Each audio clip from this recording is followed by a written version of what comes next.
Spring 1944, 25,000 feet north of Magdeburg, Germany. Lieutenant General Adolf Galland banks his FW-190 in a lazy circle scanning the western horizon. Beside him, flying loose formation, is Oberst Hannes Trotloft, inspector of day fighters east. They're not here to fight. They're here to observe. The radio crackles with updates from ground control. Fat dog approaching, 800 heavy bombers, course east, altitude 25,000. 800. Galland has been flying combat missions since Spain in 1937. 7 years of war. 104 confirmed victories. He's commanded fighter wings, led the defense of the Reich, survived the Battle of Britain. He's seen a lot, but what appears on the western horizon still makes his stomach tighten. The first thing he notices is the glint. Hundreds of points of light catching the sun, like a swarm of locusts made of aluminum and death. Then the formations come into focus. B-17 flying fortresses, arranged in perfect combat boxes, layer upon layer, stacked from 23,000 feet to 27,000. The boxes extend as far as he can see in both directions. Wave upon wave, endless formations of 4-engine bombers, 2,000 tons of high explosive and incendiary bombs inside those silver bodies, flying to their appointed targets in the heart of Germany. But that's not what makes Galland's jaw clench. It's what's above them. Right and left of the bomber stream, with and without vapor trails, a vast pack of fighters. Single engine, sleek, unmistakable profile with the belly scoop. P-51 Mustangs, dozens of them, maybe hundreds, darting through the formation like wolves around a herd, weaving between the bomber boxes, clearly visible against the clear spring sky. Galland keys his radio, switches to the fighter command frequency. "Where are our combat formations?" he asks. The response comes back. A portion of their forces attacked earlier landed and are preparing for a second sortie to catch the bombers on their return. Another combat formation is assembling between Berlin and Magdeburg. Galland looks at the bomber stream again. The bomber formation did not look at all as if it had just been through a battle. No wonder. With these numbers, with this escort? He thinks about the general staff briefings, the confident assessments, the maps with the neat red line drawn along the Elbe River. The range of the enemy's fighter escort does not extend beyond the Elbe. That's what they said, what they kept saying even as the evidence mounted.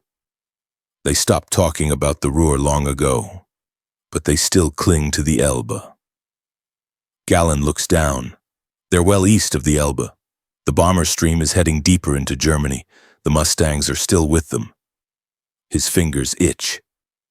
Should he just watch this parade, observe from a safe distance while the Americans fly unmolested to their target? To hell with that. "Hannes," he calls to Trotloft, "going in. We'll grab this one." He spotted a straggler, a single B-17 falling behind its formation, trying to catch up with another box to the left. It's not heroic.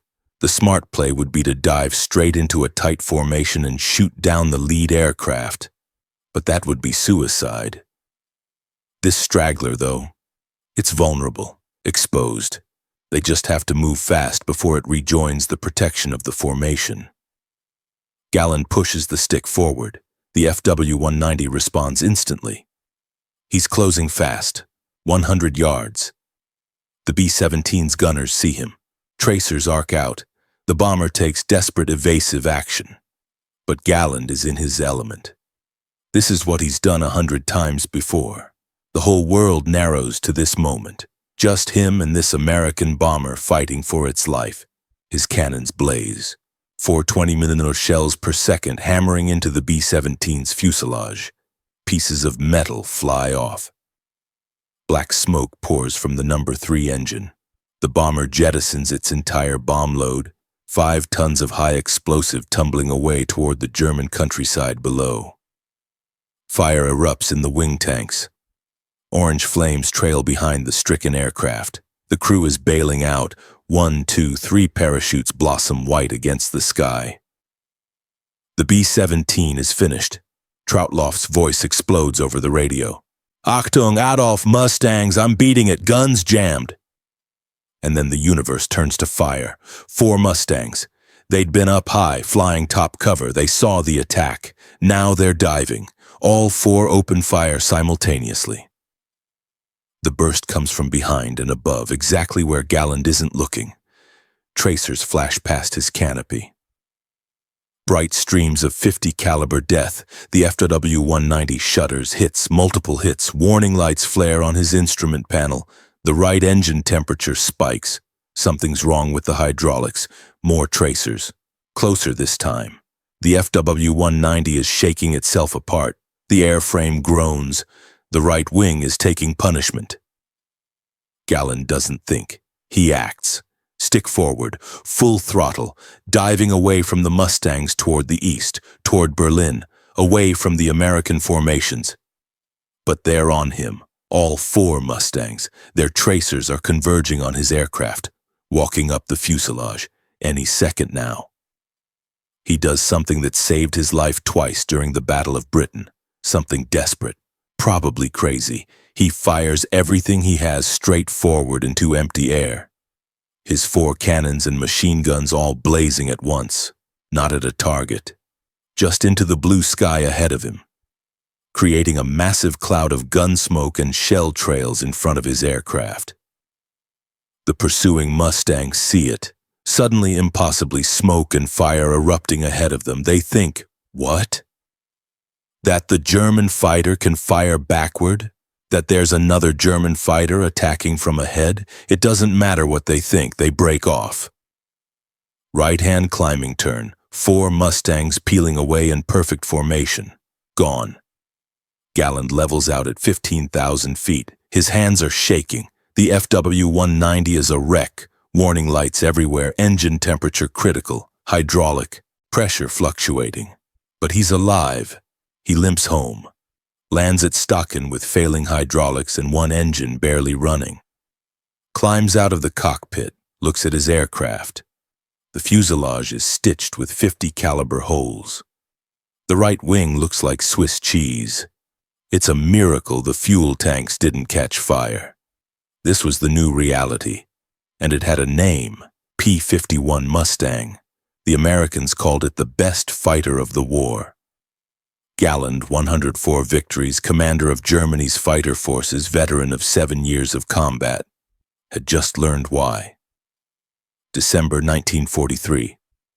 Fighter Command Headquarters, Berlin. Adolf Galland sits in his office reviewing intelligence reports. The latest summaries from the Technical Intelligence Branch, captured documents, reconnaissance photos, pilot debriefings. One report catches his attention. P-51 Mustang introduced into operational service with 8th Air Force, December 1943. He reads further. Technical specifications, performance data, operational range. They'd known about the Mustang for some time.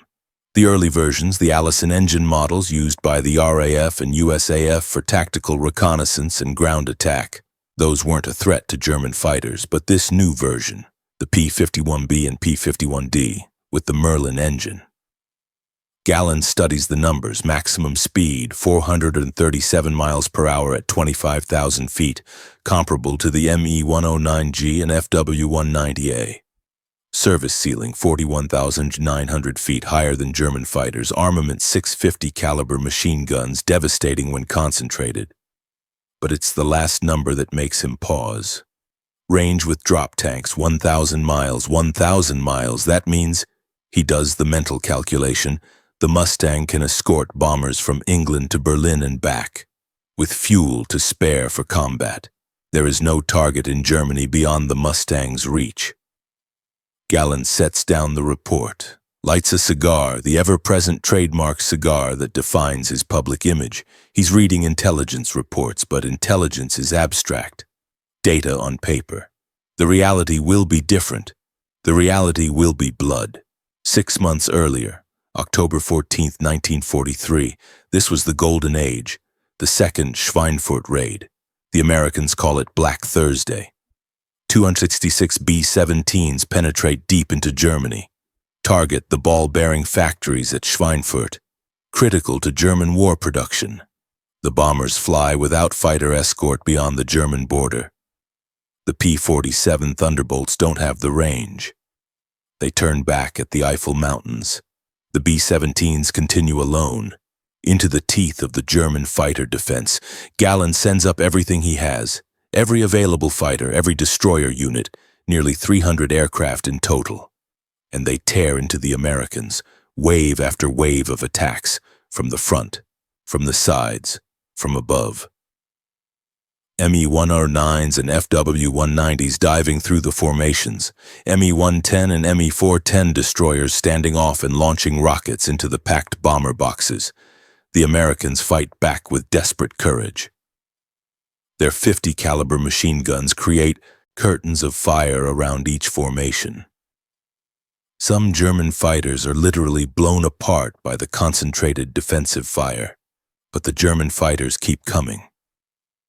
By the time the survivors limp back to England, 60 B-17s have been shot down. 600 men killed or captured.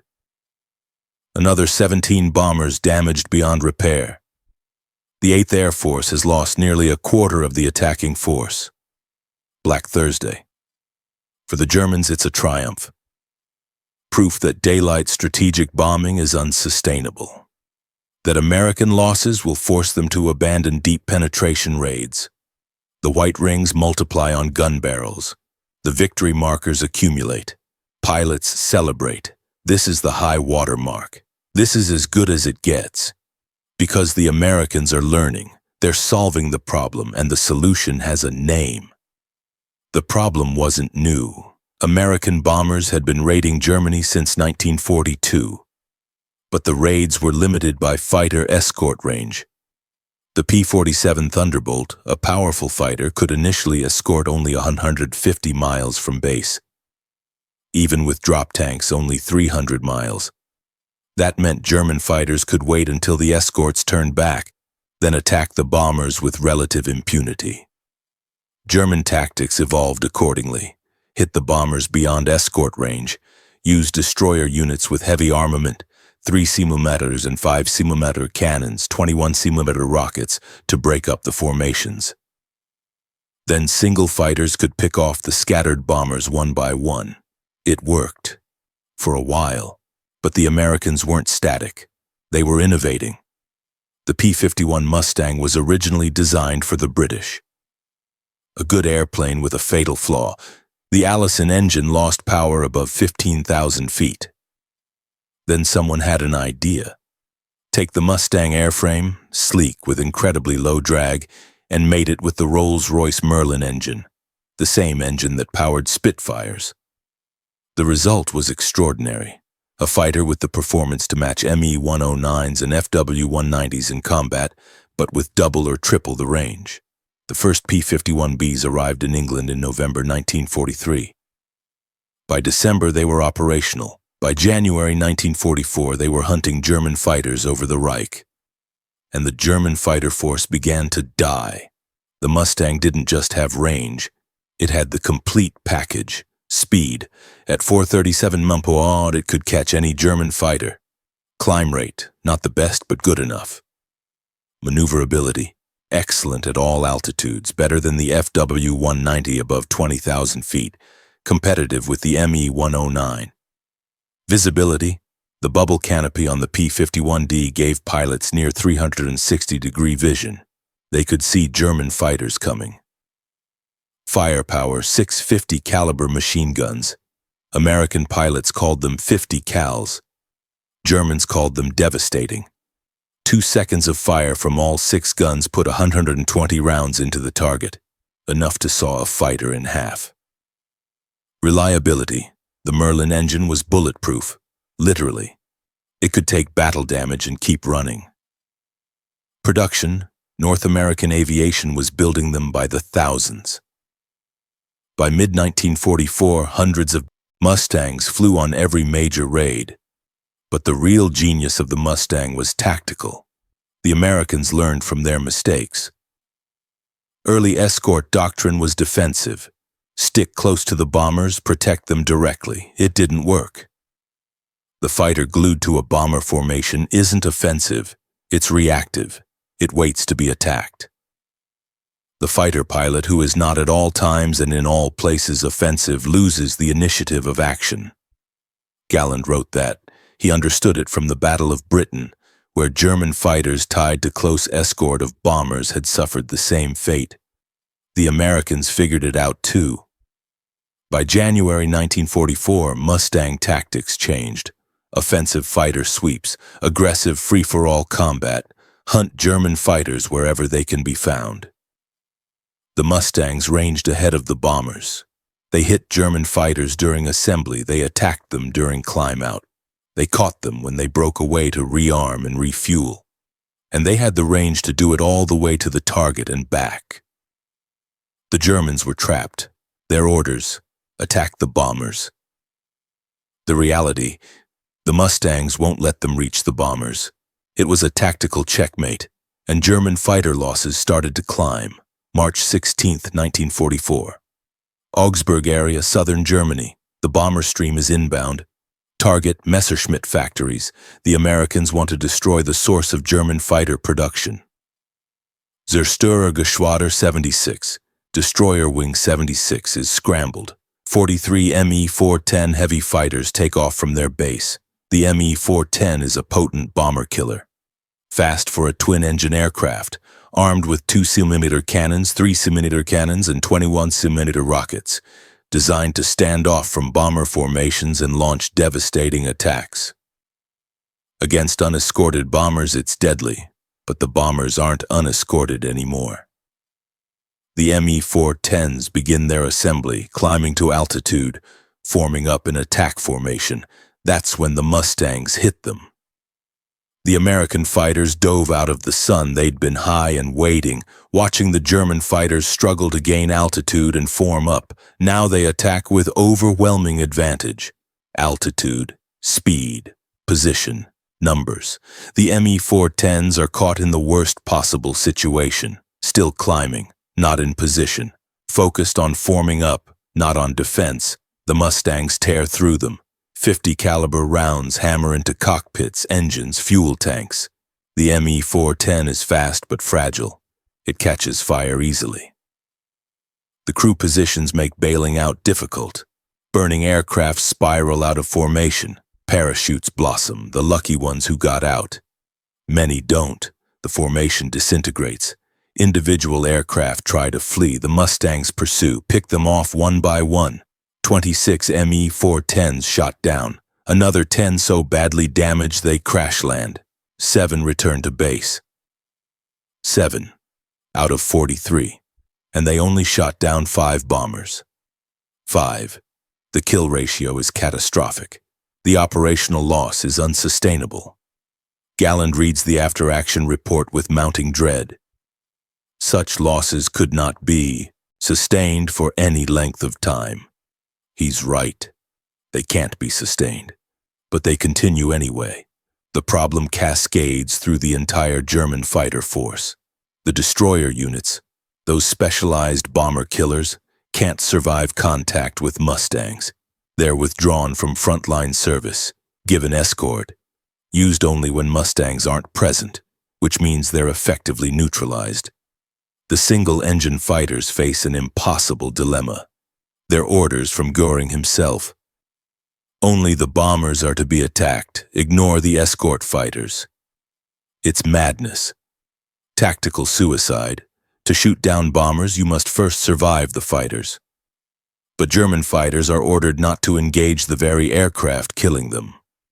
Galland pleads with the high command. Change the orders. Let us fight the escort first. The answer is always no. Göring refuses to accept reality. He denies the extent of Mustang operations. When the evidence becomes undeniable, he dismisses it as exaggerated. The American fighter escort over Germany? Impossible. Don't believe these reports. But the pilots know. Every man who flies knows. The Mustangs are everywhere. The Germans try to adapt. Combat formations, Gefechtsverbände. Large formations of fighters attacking together. Some groups attack bombers. Other groups provide cover against American fighters. It's an emergency measure, forced on them by American numerical superiority. But it has fatal flaws.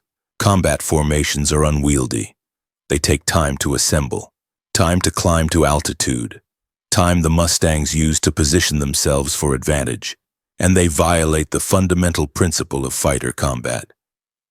At all times and in all places to be offensive. The German fighters flying cover are defensive. They're reacting to American attacks rather than initiating combat on favorable terms. The principle is simple. The fighter that attacks has the advantage. The fighter that waits to be attacked is already losing. Galland knows this. Every experienced fighter pilot knows this.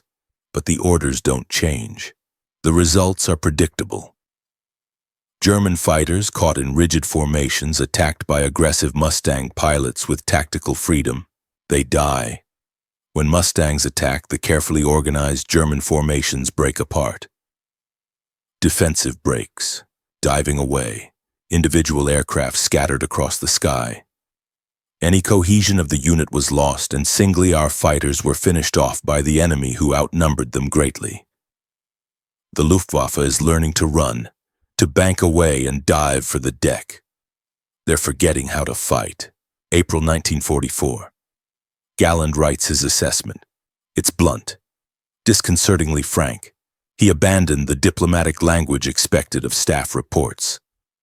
The problem of fighter aviation, which the Americans have created, is simply that of air superiority. The development as it is proceeding now already borders on air supremacy. Air supremacy over Germany. The Americans are achieving what German fighters fought to prevent. He continues. The ratio of numbers in which we fight in daytime lies approximately between 1 to 6 and 1 to 8. 1 German fighter for every 6 to 8 American fighters. The standard of the enemy is extraordinarily high. This isn't propaganda. It's assessment from a man who's fought the RAF, the Soviets, and now the Americans. He knows quality when he sees it. The day fighters have lost more than 1,000 aircraft during the last 4 months, among them our best officers. These gaps cannot be filled. 1,000 fighters in 4 months, and not just aircraft, pilots, experienced pilots, squadron leaders, wing commanders, men who cannot be replaced. During each enemy raid, we lose about 50 fighters. Every raid, 50 fighters. The mathematics are unsustainable. Things have gone so far that the danger of a collapse of our arm exists. Collapse, not defeat. Collapse. The German fighter force is disintegrating, and the P-51 Mustang is the primary cause. What made the Mustang so deadly? It wasn't any single factor, it was everything working together. The range revolution, this is the game changer, the strategic breakthrough. With drop tanks, a P-51 could fly 1,000 miles from base, fight for 20 minutes, and return home with fuel to spare. That meant escorts from England to Berlin, to Munich, to Vienna, to any target in German-occupied Europe, the safe zone where German fighters could attack bombers without escort interference, ceased to exist. Every target was now contested. The performance balance. The Mustang wasn't the fastest fighter, wasn't the best climber, wasn't the tightest turner. But it was good enough in every category. Fast enough to catch German fighters, 437 maximum speed. High enough to intercept at bomber altitude, 41,900 feet service ceiling. Agile enough to dogfight, excellent maneuverability, especially above 20,000 feet. Tough enough to survive combat damage. The Merlin engine could take hits and keep running. Armed enough to kill quickly. 650 caliber machine guns delivered devastating firepower. No German fighter could claim superiority in all these areas. The Me-109 climbed better. The FW-190 dove better. but neither could match the Mustang's complete package. The numbers: by mid-1944, hundreds of Mustangs flew on every major raid. A typical 8th Air Force mission: 1,000 bombers, 500, 800 escort fighters. Two-thirds of those escorts are P-51s. Galland's vast pack of Mustang fighters isn't exaggeration, it's observation. German fighters scrambling to intercept face immediate numerical disadvantage. 3, 4, 5 Mustangs for every German fighter. And the Mustangs have altitude, speed, and position. The math is brutal. The pilot quality. The Americans running a pilot production pipeline, training bases in the United States, flying schools, specialized fighter training, hundreds of hours before operational deployment. By contrast, German pilot training has collapsed. Fuel shortages, shortened courses, pilots arriving at frontline units with 100 hours of flight time, half what they need. The Americans field experienced pilots in excellent aircraft. The Germans field inexperienced pilots in deteriorating aircraft. It's not a fair fight. The tactical freedom. This is perhaps the most important factor. American fighter pilots have mission flexibility. Primary mission: escort the bombers. Secondary mission: destroy German fighters by any means necessary. Tactical freedom. Hunt wherever German fighters are found. Mustang pilots can range ahead of the bombers, hit German fields during takeoff, attack assembly areas, pursue fleeing aircraft. They're not tied to close escort, they're predators with operational freedom. German fighters, by contrast, are shackled by rigid orders. Attack bombers, ignore escorts, maintain formation. These orders rob them of initiative. And initiative is everything in fighter combat. The Germans try to counter. Sturmjäger, storm fighters, heavily armored FW-190s. Additional armor around the cockpit, more powerful armament. Volunteer pilots willing to close to point-blank range, even ram if necessary. Against bombers, they're effective. Against Mustangs, they're death traps. The extra armor makes them slower, less maneuverable. Easy targets for the aggressive American fighters. They score victories when Mustangs are elsewhere. Otherwise, they die. Me-262 jets. The ultimate technical solution. The first operational jet fighter. 520 mph. Untouchable by piston engine fighters in level flight. But it comes too late. Produced in too few numbers. Wasted on bomber missions because Hitler demands it. And even the Me-262 is vulnerable. During takeoff and landing, with engines spooling up or down, it's slow, defenseless. The Mustangs learn to patrol German jet bases. They catch Me-262s in the circuit. Shoot them down before they can deploy their speed advantage. Galland himself, flying an Me-262, is hit by a Mustang, late 1944. He's attacking a formation of B-26 Marauders. His rockets malfunction. He presses the attack with cannons.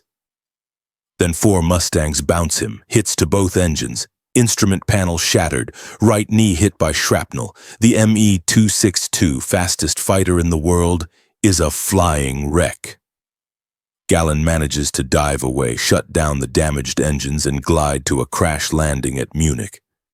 As he's touching down, thunderbolts are strafing the field.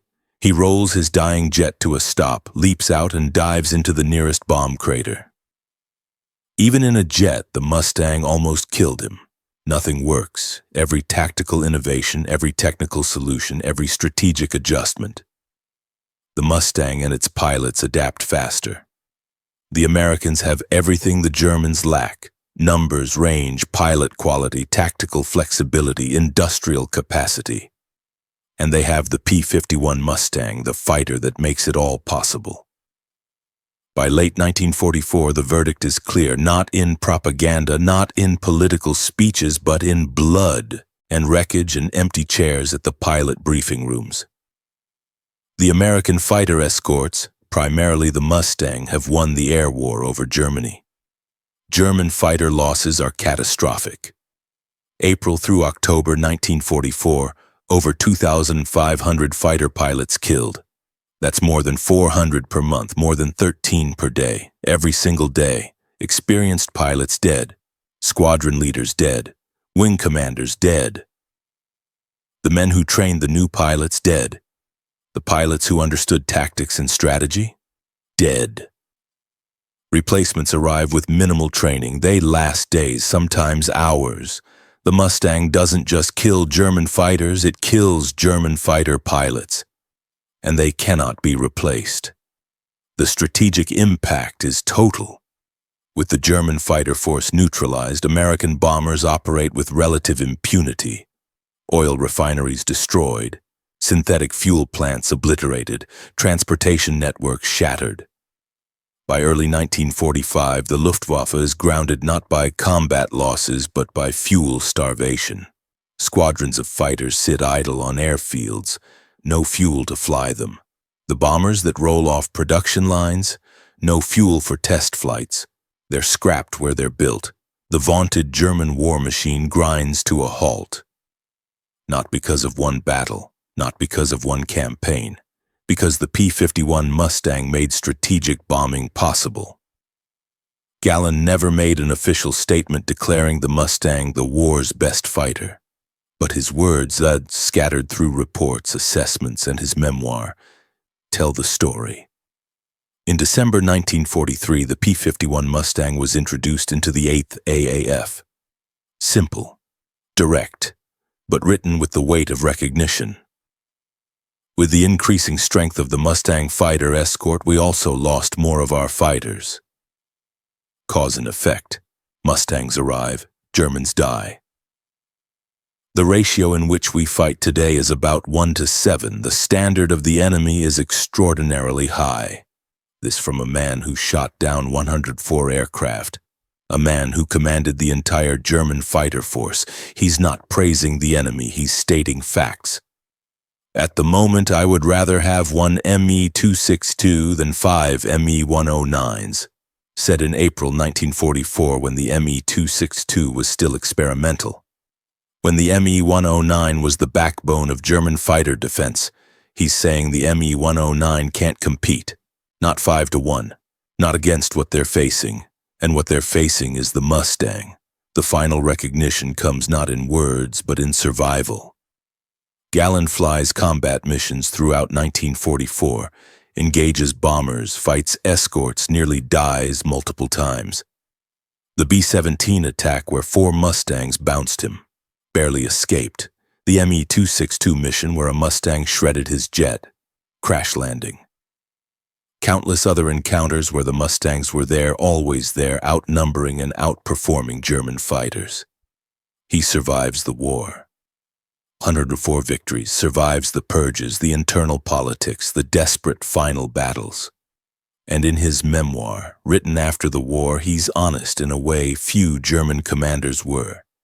He doesn't blame incompetent leadership, though it was. He doesn't blame insufficient resources, though they were. He explains what happened. The Americans solved the escort problem. They built a fighter with the range to escort bombers anywhere. They trained pilots to use it aggressively. They produced it in numbers that overwhelmed German defenses, and they changed the war.